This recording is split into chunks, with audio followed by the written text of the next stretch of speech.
This is my home at the southern tip of Africa.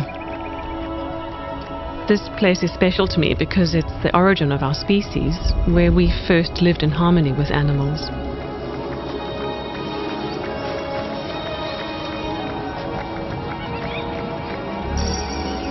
My name is Anna. I've studied the ancient skills, and I'm so passionate about awakening a sense of communicating with animals in us modern humans. I'm dedicating my life to this because I believe that humanity is suffering from a great separation sickness, a real disconnect from nature. My sense is that by understanding animals more deeply, we can begin to heal ourselves. This is now my life. I talk with animals, and they talk back to me.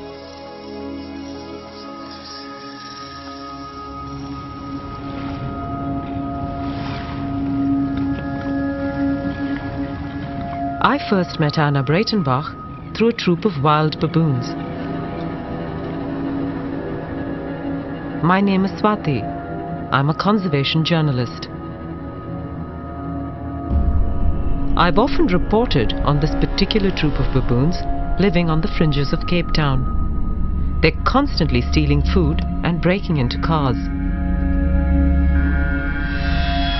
I've been jumped on by a big male who did not like me stopping him from getting into my car. Most people just don't know how to behave around wild animals, and this leads to more conflict.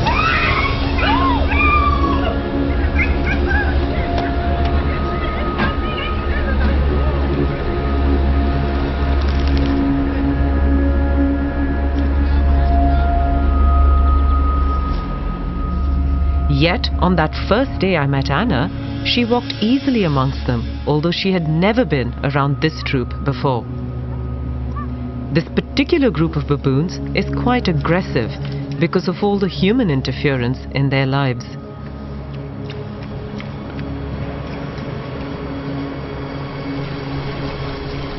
When the alpha male returned after a while, I was lying down almost asleep.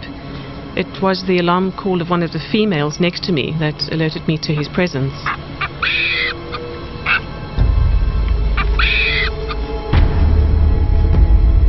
When I saw the big male approach with all the babies around Anna, I was sure she was going to be attacked. I have seen this big male attack people he thinks are a threat to the young baboons. But that's not what happened. He stood cross-legged in front of me, looking down at me with a very inquiring look of evaluation. And I had the question fall into my mind as his question, which was, "Who are you?" with a slight air of suspicion. I simply projected to him that I was there peacefully, just in a state of being, and right away he accepted me.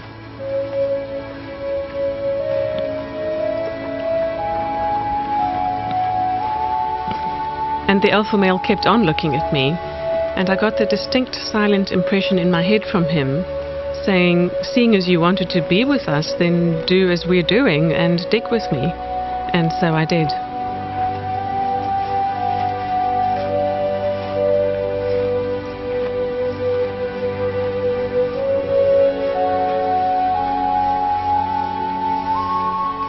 The way they were looking at me, particularly the alpha male,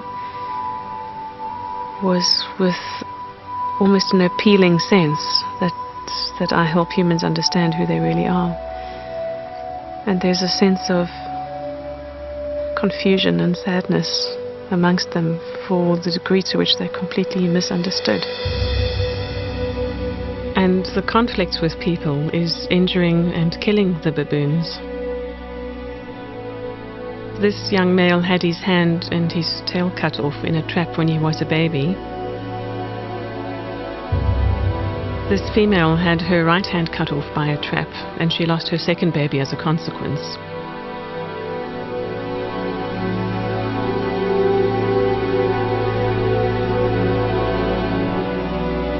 This female was shot on a ledge and she fell, losing her left hind leg.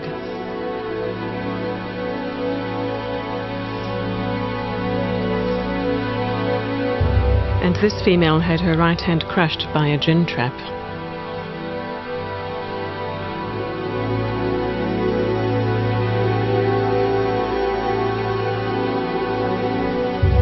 the big male who used to raid cars has since been shot for being considered too aggressive. And this is the pain of just one troop. Sometimes being a human bridge between non-human animals and my kind is difficult. I see both sides of that bridge. And the two pictures don't match up with each other.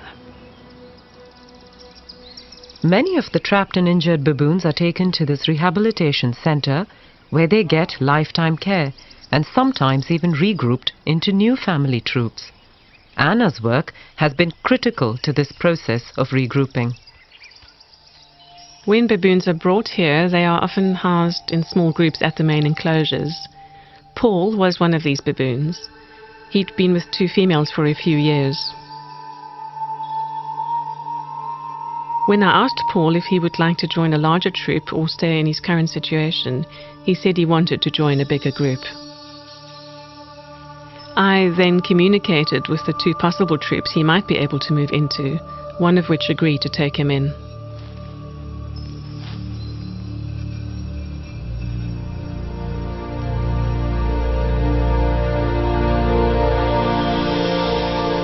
Adult male baboons never enter a new troop unless they are trying to challenge the existing alpha or steal the females.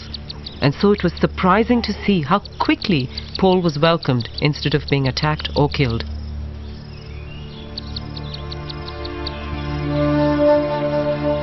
One of my favorite animals at the sanctuary is this wise old baboon who has lost much of his sight after having one eye knocked out by a brick thrown at him and damaging the other in a fight.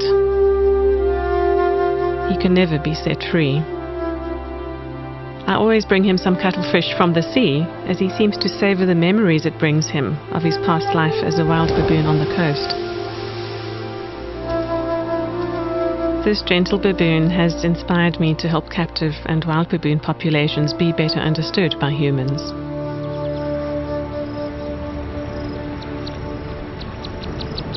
I wondered if there were any scientists studying the idea of animal communication. Matthew Zulstra is doing his PhD at the Stellenbosch University in the Western Cape. I wanted to see what a scientist would make of Anna's ability to communicate with such big, powerful animals like baboons. I took them to the mountains of Scarborough, outside Cape Town, where there is conflict between the wild baboon troop and people. This makes the baboons quite hard to approach. This area is also vast, making it difficult to locate the animals as they could be anywhere on the mountains. Anna was not familiar with this area, and I knew it would be a challenge just for her to find them.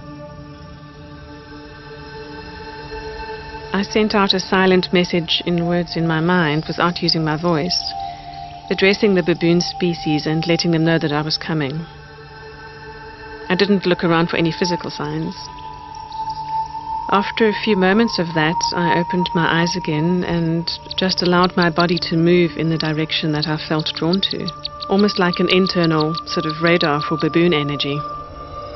And she found the troop.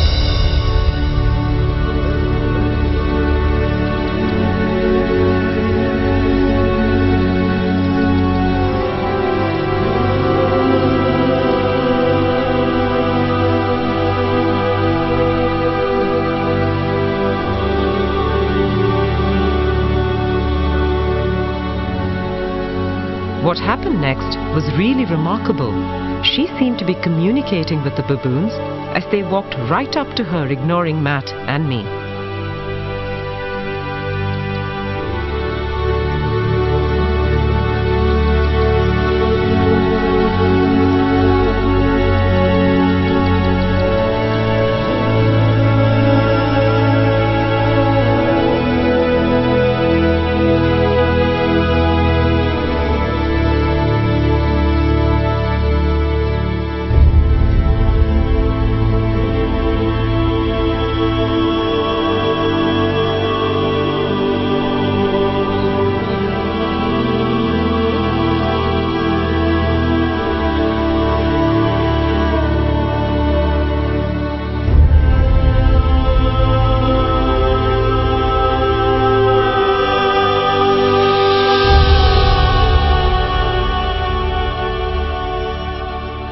ask me,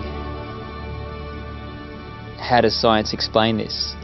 I also think of of how it must have been for people back in the 17th and 18th century, and they used to see lightning, but if you ask them,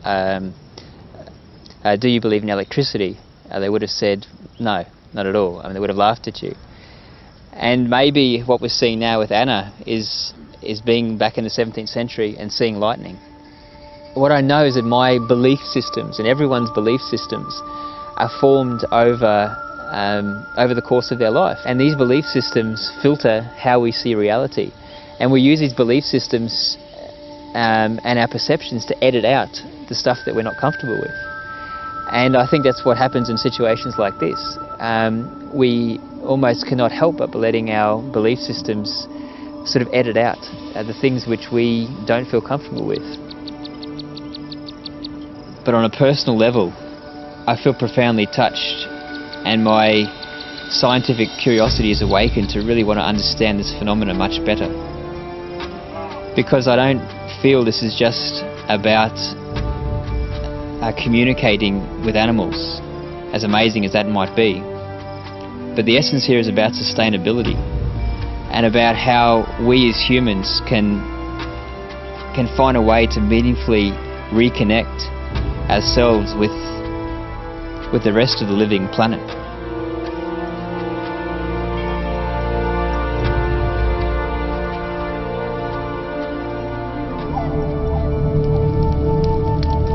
The extreme disconnection of humans is something that we see in the destruction of nature at the hands of mankind. We see devastating fires. We see urban areas encroaching into wild lands.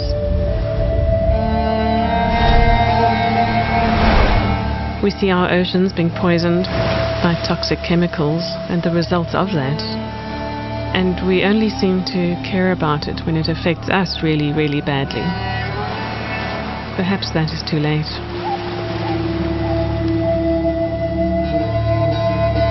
Most of us have had a relationship with a domestic pet at some point in our lives.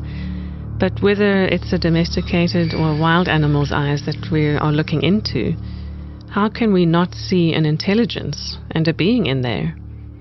How can we not know that they have thoughts and feelings? Anna started out as a systems analyst in the corporate world before she quit to become a full-time animal communicator. She is now regularly invited to help zoos, vets and sanctuaries to solve problems by communicating with the animals they have difficulty with.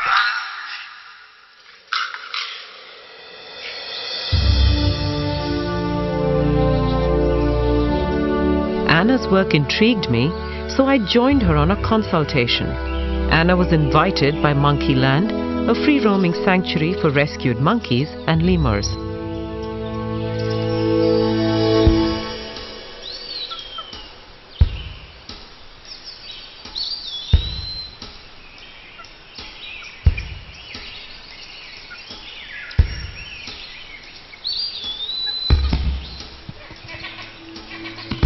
She was here to communicate with a capuchin monkey called Arthur, who was not fitting into the social hierarchy. Arthur was also always having her babies in the winter months instead of the summer, thereby endangering their survival. I spoke beforehand to the curator Christian and asked him to tell me something about Arthur that only I would know and not Anna. Christian told me that Arthur had been rescued from a lab where she had been experimented on. We've always been under the opinion that she is from vivisection. That was told to us by Stichting Art. Exactly what was done to her, we're not sure about. Her social structure in the group, she's never really become one of the big females as other individuals that came with the same batch. And we have had her at the vet once before as well. And the vet commented that there's a lot of incision, a lot of scar tissue on her stomach. This constant rearing of babies in the winter months is a bit, strikes us a bit weird. When I am communicating something to an animal, I am silently forming a sentence in my head or a mental image and simply projecting that and I imagine it landing in their space without using my vocal cords, without physically talking. When I get a response from an animal, it is in that universal language, something that my brain can then translate into images, emotions, thoughts, feelings or words as a way for me to understand what just happened. Well, I got that she knows she's here amongst her kind, but she doesn't really know how to successfully be a capuchin, and so she doesn't catalyze social interactions or try to form relationships.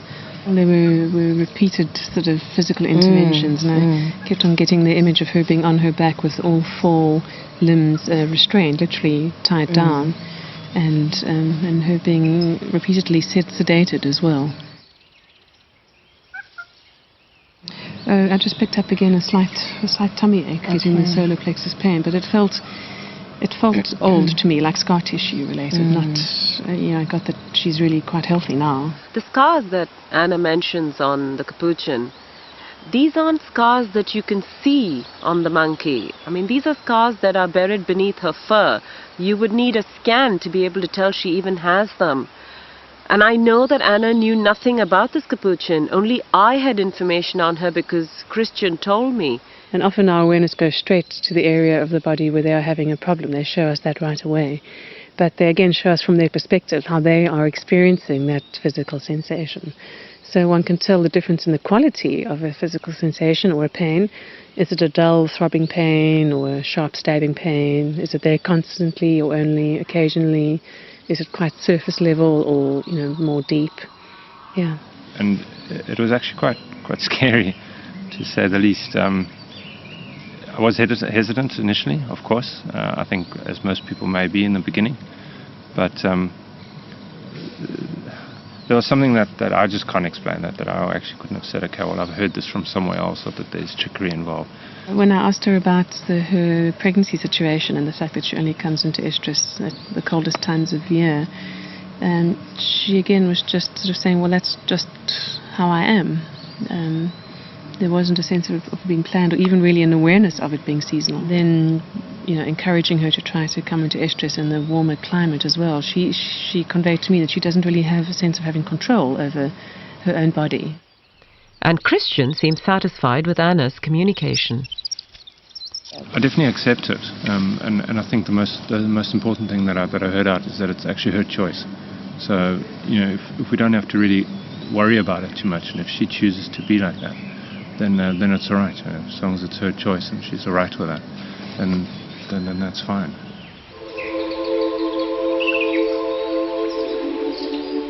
I then went with Anna to Birds of Eden, the largest free-flying avian facility in the world for rescued birds.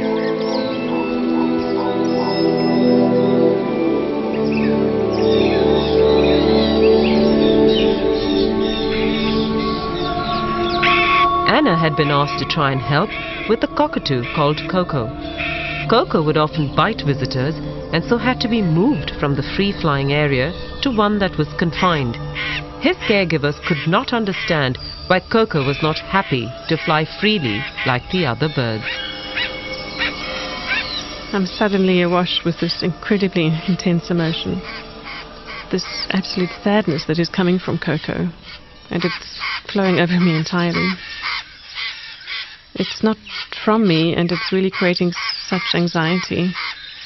And my tears from my body are overflowing with that emotion that I'm experiencing on his behalf.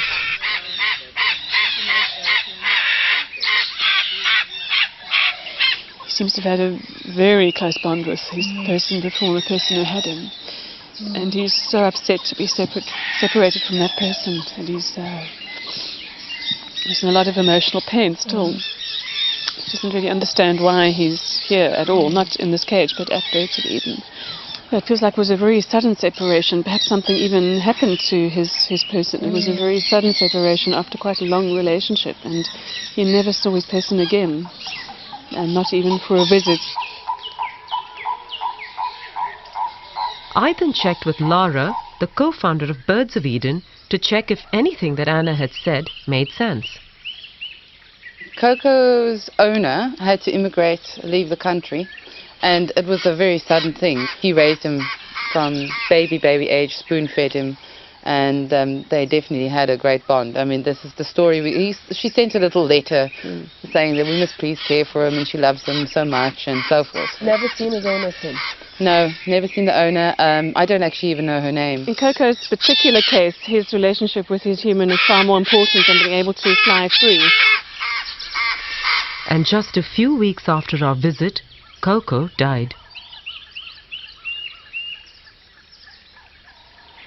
With both the animals, I mean with the capuchin and the cockatoo, Anna got information that was accurate. I could verify it with the caregivers of both these animals, and I know that she didn't know anything about these animals before we got here. And so the simplest explanation seems to be she's getting her information from the animals. But then all these questions then come up, like, how is she doing that? What is she doing? And can we all do this? For any of us to connect with the fabric of life, it's important to find some quiet time in natural surroundings. To restore my balance and renew my sense of inner peace, I spend quite a lot of time in nature just simply being quiet and absorbing a harmonious state of being with the aspects of nature around me. And it's when I'm in this state that animals will often spontaneously approach me. And I'm always very humbled by that. It's always great to have an animal in its natural environment allow me close, as if I'm no threat or disturbance on the landscape. Then I know that my inner state is matching that animal state of presence and well-being. From a quantum point of view, which is the more sort of recent side of physics perhaps, we are all as beings walking, talking collections of molecules that are made up of atoms, that are made up of quanta. And as unique bundles of quanta, we vibrate with a very unique energetic frequency. So this is how different individuals show up in the universe as having a unique energetic fingerprint or footprint, if you like. So an analogy would be to talk about, imagine that we're tuning in like a radio frequency to the particular radio station that is that unique frequency of that animal that we're connecting with. And once we have sort of dialed them up in the universe of all possible beings, we then have an open and clear communication channel between us and that animal. And it's across that channel that information passes freely in both directions. The essence of what Anna is claiming to do is not new. Most indigenous communities around the world also speak of being able to communicate with animals. The survival of these communities depended on the hunt. And so it seems that tracking is the origin of this ability to be able to communicate with the natural world.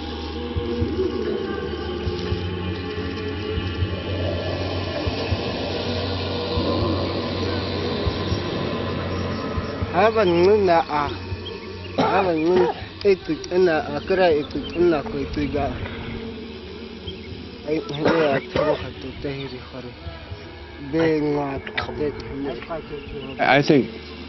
believe people had that all the time. It's a natural gift.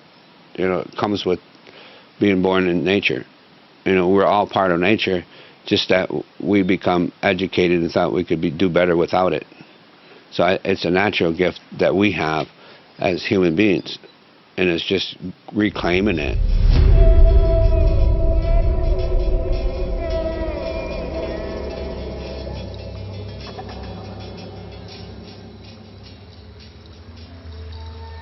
The birds, plants, night sky, yeah, the river, everything. Yeah, they become your family. Yeah, Walaja.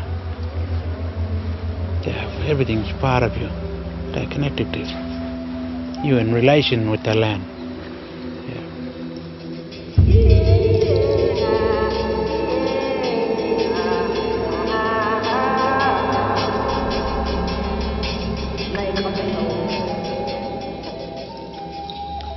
Ada chakia mateno chakama angu koho mashi chakia mateno shak oho he manja kumata จะกำจำกังของความคาชีสิมันจะตะกุมแต่นึงอันแห่เฮเดอันแห่คู่มาห้ามเป็นนึงจะกำอักลูแต่อันแห่ก็ข่มจริงอันว่าจะเกี่ยมแต่อาจจะจำแต่อาตุนสิ่งจะติกุมแต่นึงหัวตัวก็มันอาจจะติดกำอาตุ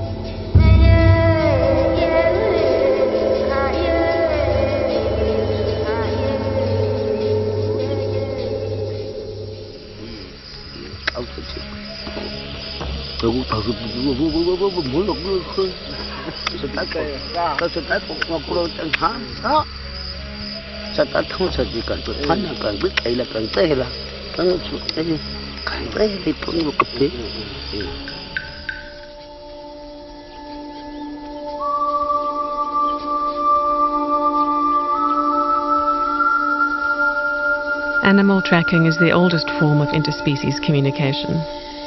Connecting with an animal's footprint automatically puts us in touch with that animal's body and mind. My ability to communicate triggered when I was on a tracking course in the United States. Here I met John Young, a master tracker. He encouraged me to explore my abilities further.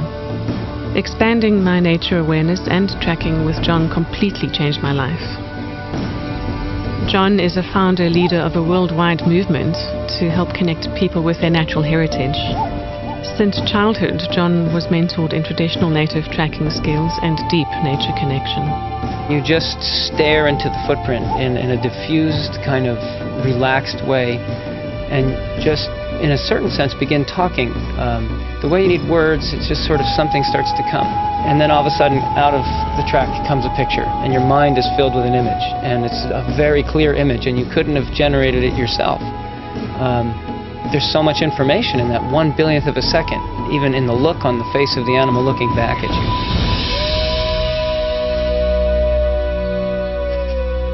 Now the University of Vermont in the United States has recently asked John to create a course in nature connectedness and awareness. It will be a whole new field of study.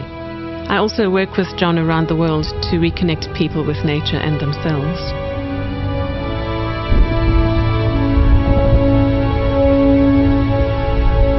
For a long time, John was the only person I could speak with about my ability to communicate with animals. Okay, when did you first notice these skills coming on? It was during our wolf tracking expedition 10 years ago. We were all woken at around 2 or 3 a.m. by the distant sound of wolves howling. I remember the next morning telling you about what happened to me in the night.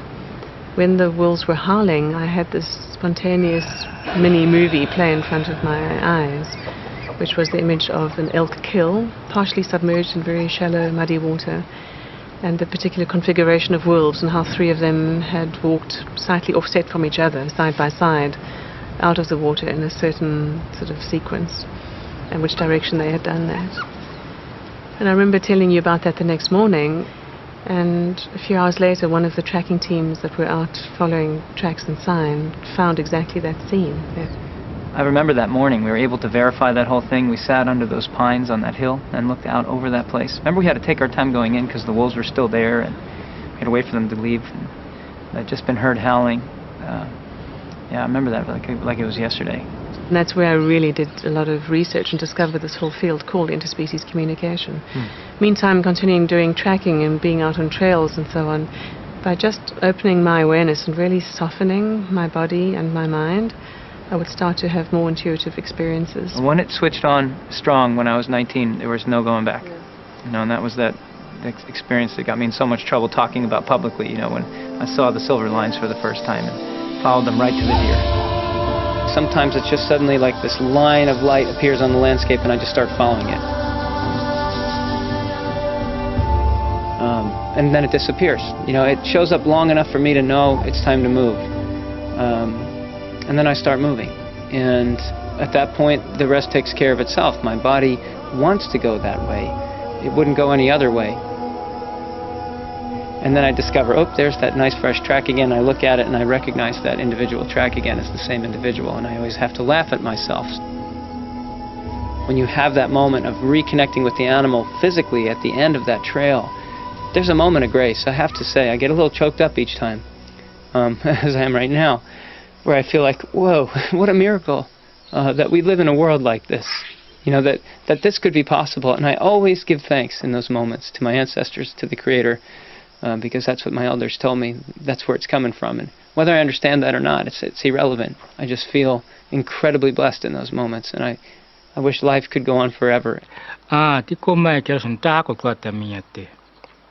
Și cam cu hocania no anglucaro hamo no tin ko hom akun karatam dama ta ko toată chiamana ko te ko ngai pe sai se ve ya ta ko to ata minu te computer se sanda tama ata hinya ka kiam manja ko hom ta akashi onu kun ta ko toată shwe ti tai mara pe hin ko ve ta ko kam ata shwe ni computer. I wanted to experience in the field how tracking became the origin for this ability to communicate with animals. John calls it intuitive tracking, Anna calls it animal communication. So I joined John and Anna as they attempted to track an eland in a vast wilderness area of the Cape Peninsula.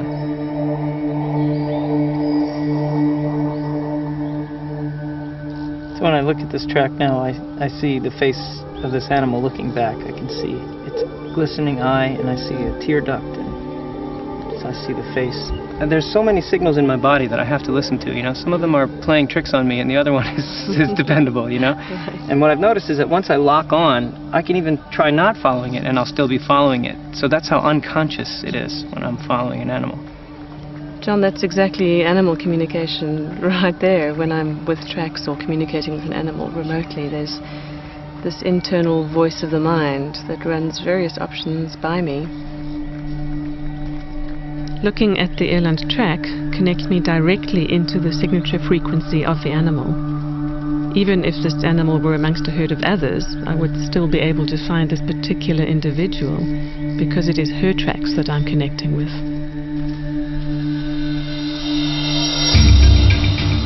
Then they just walked, hardly looking at the ground for tracks and sign, except very occasionally. What gets me on the right track is not anything but my body having a desire to go somewhere. So I just feel this need to go somewhere. And it just pulls me, basically. John, you speak of being pulled in that direction, and for the last several minutes I've been feeling that that's exactly where she is right now.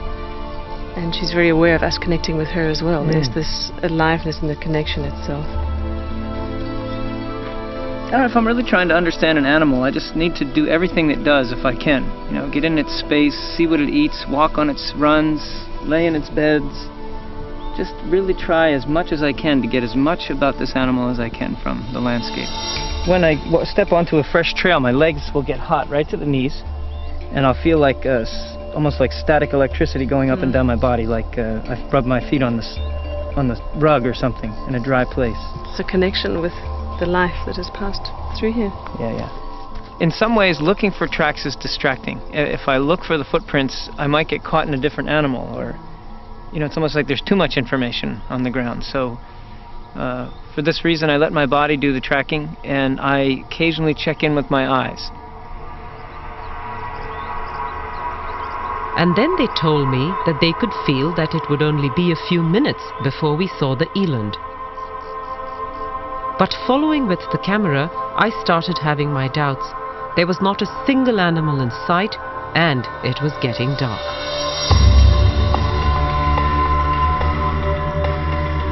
It's as if I can see through this eland's eyes, and I feel like she's looking to the west towards the sunset.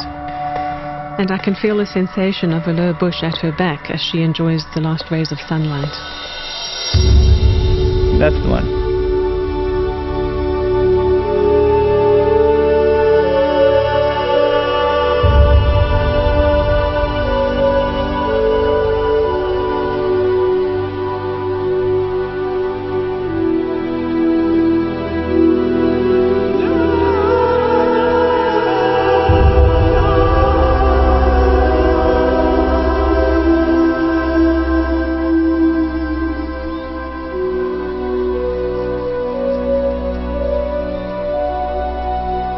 I feel such gratitude when things like this happen, and I'm surprised every time.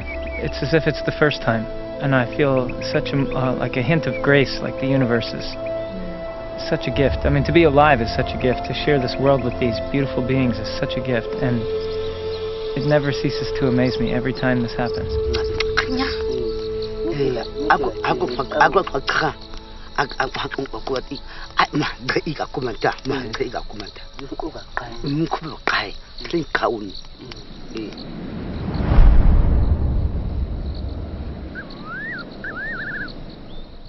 And having studied animals since I was a very little kid, I see that the animals have these skills, and it's obvious that they do, and a lot of researchers will tell you that they do. You know, the phenomenon of directional bonding, homing pigeons, for instance, you know, how strange is it that a bird can fly directly to a point on a landscape, having never been there, you know, being put in a basket and taken on a crazy route to get there, and they fly exactly back to where they came from. Or when I've been involved with radio telemetry studies, and the mountain lion that's got the collar on it's flown the 100 miles directly to the east into the mountains, again into a place it's never been.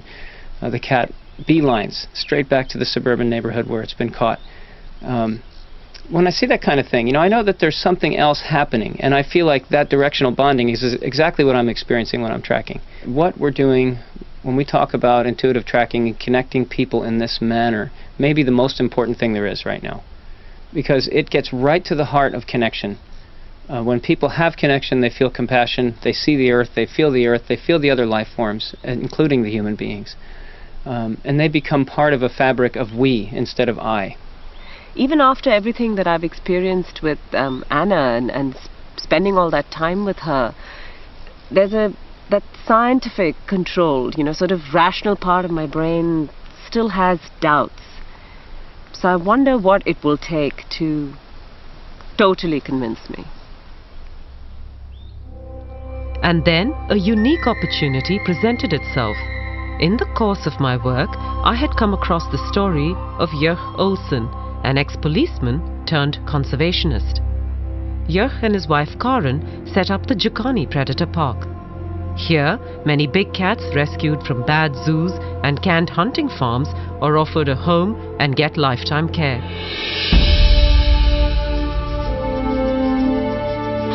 Jörg has a remarkable relationship with his cats, and he handles them in a way I have seldom seen before.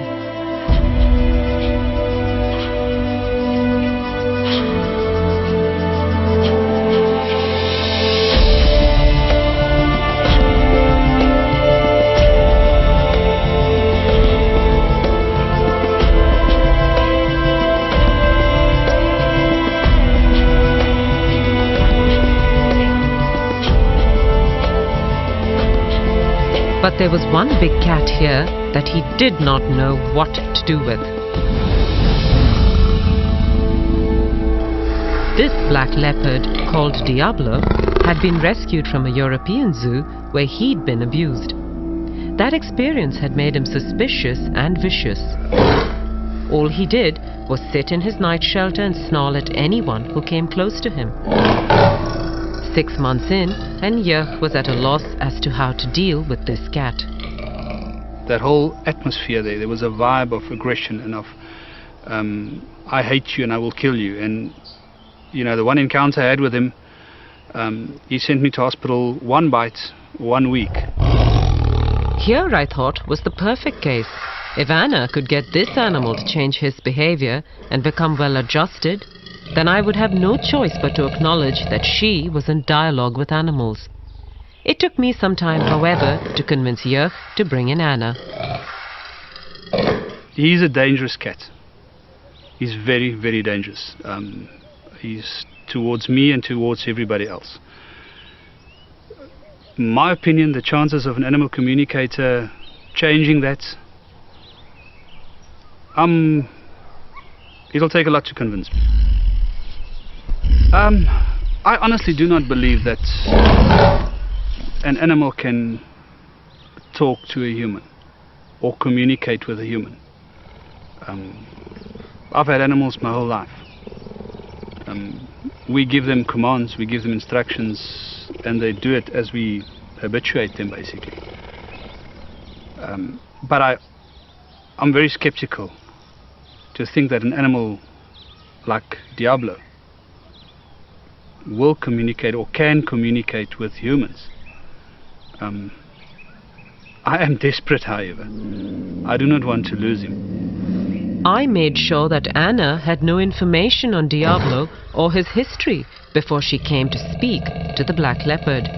I was nervous to see what would happen, as this animal never let anyone near his night shelter without a lot of snarling and growling. But the minute he saw Anna, he calmed down and let her kneel right outside and look at him.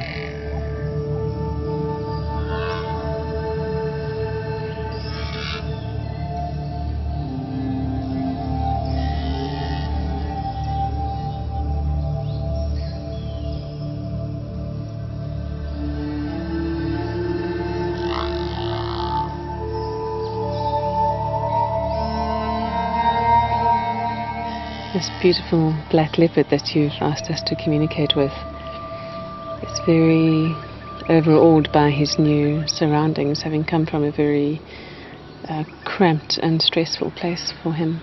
That this place has been provided for him, but he's been quite conditioned by a very unfortunate past. He doesn't want much to do with humans as a result. He's immensely powerful, and I mean not just physically, which you well know and respect, but he's immensely powerful with a wisdom and an energetic presence and personality that is far bigger than anyone has ever appreciated about him before. And he commands a certain amount of respect for that. Again, not in a needy way, but really just by virtue of who he is as a being. There's a very particular thing about his name, Diablo. He wants that name changed because he doesn't like the associations with it, the blackness, the darkness, the diabolical. And when asking him about his past before coming here, he shows concern for two young cubs that were next to him. He's asking what happened to them with a great sense of care and concern. We actually forgot about that. When we went to fetch him, there was so much excitement about bringing him back here. It actually slipped my mind until she said, he asked about the two cubs, and then we've remembered there were two little young leopard cubs next door to him that came from Rustenburg, and they were sort of semi-wild. They weren't hand-reared, and it just slipped my mind. And when they talked about it, I couldn't believe. I actually did believe it. I mean, then I really believed that they were communicating. And she communicated with him, and when we spoke to her and she relayed all the information back to us, firstly I didn't believe her. It's things that anybody can think out, and you can think, And then she said something about the cubs that were with him. And that changed this whole thing, because now all of a sudden, that's something that she didn't know about. And I've also reassured him that you have no demands of him here, that you're quite happy to not make any physical demands of him or any expectations for display or interaction, that you're really willing to let him be how he wants to be. And that's given him an enormous sense of relief. Yeah. And having told him that is for the first time made him actually genuinely interested and now exploring a bit further. Now that he feels that he's not being asked to come out more, he's genuinely interested in being relaxed enough to have a natural curiosity come out and to actually expand his horizons a bit. And Yeh was just stunned when the black leopard walked out of his night shelter into the larger enclosure later in the afternoon. In the 6 months that the cat had been here, Yeh had never seen him out of the night shelter. He then decided to rename the leopard Spirit.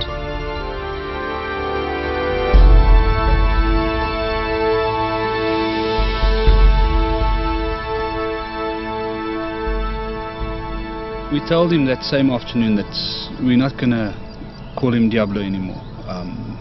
And we understand and we agree with that the diabolical side of it. That's not what he is to us. And we'd like to change his name to Spirit. As I walked to him, I thought, listen, he asked about the two young leopards. And I thought, well, I'm here now, there's nobody else here. I'm not going to look like a fool if he ignores me. I'll tell him what happened to those leopards. And as I called him and I said, Spirit, and he was looking at me, he was lying like that, I said, with regard to the 2 little leopards, I just want to assure you and I want to tell you that they're safe. And I couldn't help it. I just said to him, wow, you're beautiful. Beautiful. Oh, that's mooi. That's mooi. And he gave me that, oh. And I thought, what's happening here? And I said to him, you understand what I'm telling you if I say to you that you're the most stunning cat? Oh.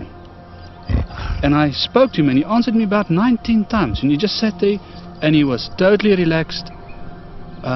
It's the first time since we had him that I felt at ease with him. I felt that he was relaxed and he understood me. It was, to say that I don't know what it feels like for him. For me, it was the most amazing moment. Later that afternoon, Anna came back to check up on Spirit and to see how he was doing. I'm asking him now about how he experienced the communication from Jochen through the fence. And he said it's the first time that someone has directly expressed to him verbally appreciation for who he really is, not how they see him to be. And that really surprised him. It shows me an image of literally stopping in his tracks by surprise at that sense of just this wall of appreciation coming towards him. He is so relieved that nothing's being demanded of him here. He's just so relieved. It's like this weight is lifted from his shoulders. And when he was grunting back, he said he was saying thank you for the thank yous. So for each thank you he was getting, he was saying thank you back.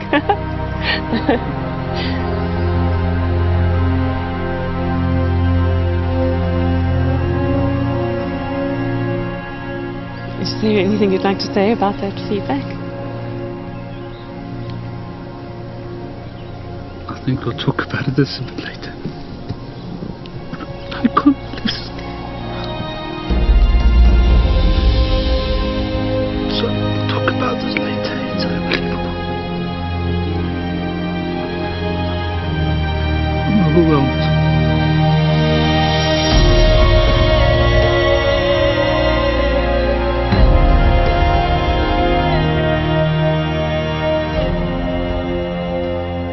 It's 2 different animals. It's 2 totally different personalities. We had a snarling cat, angry at everything, upset about being here, hating humans, hating us for having him here, ready to kill in an instant. To this relaxed black leopard that's lying on top of his log in his shelter is this attitude of you recognize me for who I am now. And it's amazing to talk to him and get the talking and get him to talk back to us. Joch and Karen attended Anna's workshop on animal communication and now use it regularly with all their animals. It changed my whole life. And Spirit and animal communication has taught me, when I work with my other lions, the reactions you get, the communication you get back, the feelings you get. Sometimes you get lions or Queenie, for instance, that's unhappy with something that happened. And I'm not sitting out there wondering what's wrong with her. She tells me, and I can correct it, and I can make her happy because she is in my... I have to look after her. I've got to make her happy. It changed the whole family. The opportunity for every individual on the planet to connect again with nature is right there on our doorstep. It's a matter of simply looking up into the sky to notice the clouds and wind direction, to pay attention to the sounds of the birds around, to feel what it's like to have bare feet on the earth, and to notice with our own bodies and our 5 senses what's going on around us. And that will result in us developing a more intuitive and natural way of knowing how to treat our environment. It's not supernatural. It is supernatural, as in very natural. It's the blueprint of our brains. These ways of knowing and communicating were the way of all our human ancestors. We see how our children come alive when they are out in nature. And as adults, we must remember that we are living in a world borrowed from our children's future.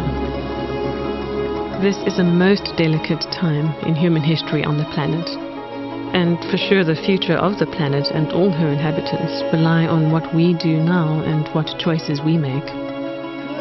Those choices can be informed by what the animals are telling us if we are just willing to listen and to hear. Perhaps the only real question for us humans is how are we going to respond?